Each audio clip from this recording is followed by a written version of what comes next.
disasters. So look out for these ones. These are a little bit depressing, but climate change and shit. Earthquake of magnitude 6.1 hits Hokkaido. That one I do know. Hokkaido in Japan, no tsunami warning. Earthquake of magnitude 6.1 hit Hokkaido in Japan on Saturday afternoon, the country's meteorological agency said, adding that it hit at a depth of 20 kilometers, which is 12 miles. The epicenter of the earthquake was off the east coast, the agency said, adding that no tsunami warning has been issued and there were no immediate reports of damage. So, nice. Yay. Okay. Generally, you need to have a vertical displacement to generate a tsunami. This was a horizontal, lateral motion. Yes. By the way, Chesh, after this one, you owe me like 2 Klingon lesson streams. What? Why? That sounds like nonsense. We're gonna finish Jonah. That's very mean. At least 150 killed as deadly flood hits Nigeria town. Authorities in Nigeria, northern Niger state say that at least 150 people have been killed after floods triggered by heavy rainfall. A vibrant market town in the largely agricultural state. A spokesperson for the State Emergency Management Agency told CNN that 151 bodies, including those of many children, have been recovered as of 9 a.m., which is 4 a.m. ET on Saturday. More than 3,000 other people have been displaced, adding that the death toll could rise as rescuers search for more bodies. CNN 26 told CNN he lost 9 family members, including his aged mother, as well as 2 nieces and nephews aged between 4 and 8 years when floods submerged their home. This is the location. So full disclosure, I've been to Nigeria. That's not northern Nigeria. I've been to Abuja, and it's basically to the I haven't been there, but I've been to the Abuja spot there. Stop with the substandard fucking reporting. Yeah, that's not northern Nigeria. I would call that western. They put a map in here and still got it wrong. Yeah, what the fuck? CNN. But it's a sad thing about the. Yeah, so if you have people in and around your area who are from this area, reach out to them, see if they're okay. If you have a family in that area or friends of family in that area, reach out and see if they need any help, and keep your doors open for people who be a good neighbor. Swiss village was wiped off the map by a glacier. I heard that. Village that stood for centuries in less than seconds was gone. Scientists monitoring the Nesthorn Mountain above the village in recent weeks saw that parts of it had begun to crumble. Fall into the Birch Glacier, putting enormous pressure on the ice. Small rock and ice slides have begun to come down. Birch? Okay. Small rocks and ice slides have begun to come down, and the village's 300 residents and even their livestock were evacuated for their own safety. But everyone hoped the unstable rock would disperse incrementally over weeks, and after that, everyone could go home. On Wednesday afternoon, that hope was dashed, and there's video of it coming down. So they were able to save everyone in there, including the livestock. Damn. Yeah, Swiss have had experience with mountains. Yeah, it's Swiss. Oh, yeah, a little bit. A little bit. They were getting their chimney fixed. The repairman was downstairs checking the system when they said there was a loud banging and the lights went out. At first they thought it was the repairman had broken something, and then the banging and now roaring got louder, and the repairman came running up the stairs shouting the mountain is coming. Kippel is over 4 kilometers away, or 2.5 miles. And the entire valleys was soon cloaked in dust. The town itself was completely destroyed. Its homes, churches, and cozy Edelweiss hotel smashed to rubble. Geologists. How did you get Edelweiss? I know things. Not normally when it comes to words. I have approximate knowledge of many things. Geologists. Don't break her flow. Let her read. Like, just randomly, you broke her flow. Smoothly getting Edelweiss, and I was like, what the fuck? You just asked the non-linguist to pronounce things when you stop. That's how you do it. You were waiting for me to get that wrong. I was He waiting for you to was, skip wasn't it. he? I was expecting you to skip it. But then you just said Edelweiss, and I'm like, oh, okay. Geologists have been, I know the song. Geologists had been monitoring the okay, that's it. situation. Yeah. First off, I watched The Sound of Music. Second off, Okay. yeah. A geologist had been monitoring the situation, and it was evacuated, but no one, not even the experts, expected such huge violence. So, it is now absolutely obliterated. Why is that violence? It seems to just be natural stuff. So this is what it... What the fuck is he yelling about? This is what it looked like before. This is what it looked like afterward. Wow. So you can see the bit of the hotel right here and the church, and that's what it looks like now. Holy Damn. shit. So it's good that nobody was hurt, but Yeah. it sucks that. So if you know people in this area or people from this area, please reach out to them and make sure they're either okay or they have a place to stay, or if there's financial support needed. That I wouldn't know. Yeah. Yeah.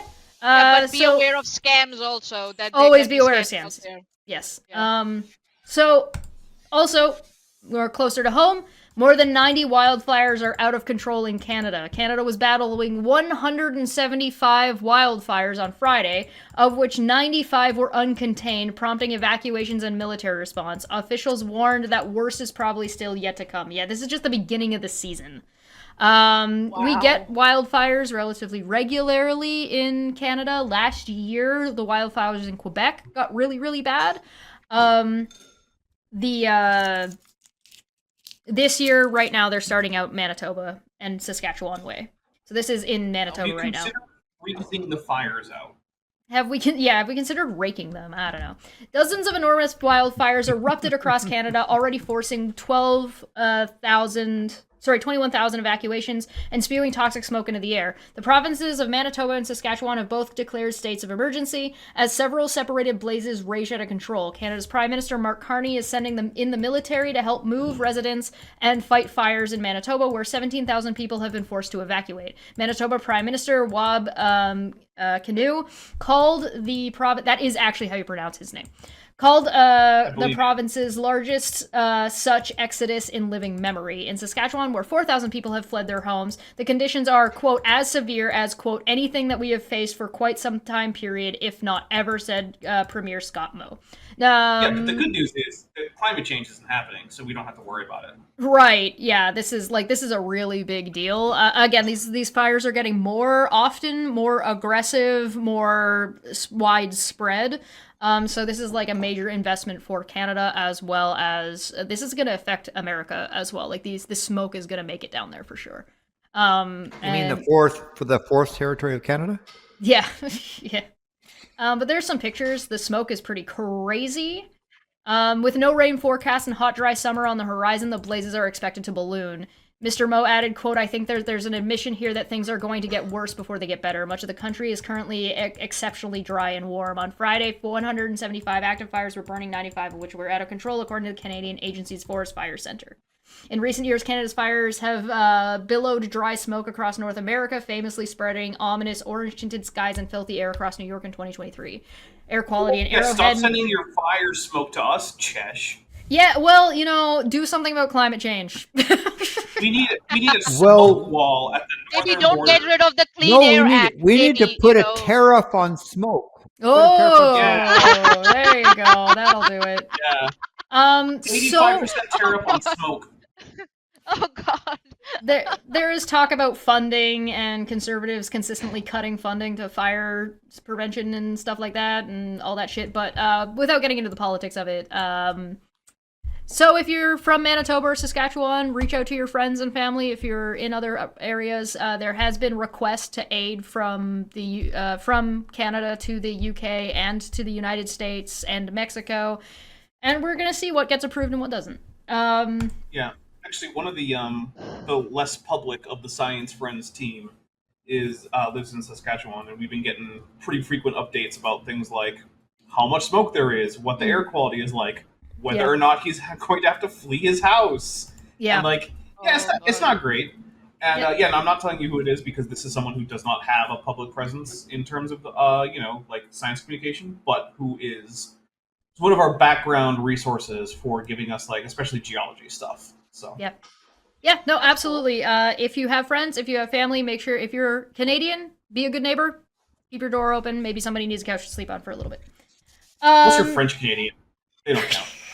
Search continues for 6 people after deadly chemical plant blast in eastern China. Why are all of these horrible disasters, Chesh? Come on. It's literally Can't we have, called like- disasters. The section is Well, disasters. why can't we? Let's have a section about kittens next time. Well, at least nobody died in the Swiss one, and there's no fucking tsunami in Japan. And Okay, as I'm far saying as next month. as far as I know, nobody has died yet from the wildfires. Everybody's been Next month, evacuated. instead of wildfires and earthquakes and landslides, why don't we do Okay. Now we have. small What's the carnivorous next mammals disaster? making cute squeaking sounds? Okay, next well, month. all right, tell you what. A search operation to find 6 missing people continues in eastern China a day after a huge explosion rocked a chemical plant, killing at least 5 people and injuring 19. It was not immediately clear what caused the explosion. The plant is located in an industrial park. Shandong. So, local fire officials sent more than 230 personnel to the scene, according to the broadcaster. Although that image is a little bit there because they had lots of purple smoke, and generally, fires that have lots of purple smoke. Well, Maanyaa, generally, isn't purple smoke generally bad? Yeah. It's from your purple smoke. Is that from your explosives? I think so, isn't it? That's what it is. Purple smoke. This was a chemical Purple plant. smoke. Purple smoke Yes. is what makes So- electronics work, which is why if it escapes from your electronics, they stop working. That makes Escapes sense. from your electronics. It stops. But since Oh god. so You gotta that's keep the purple smoke inside.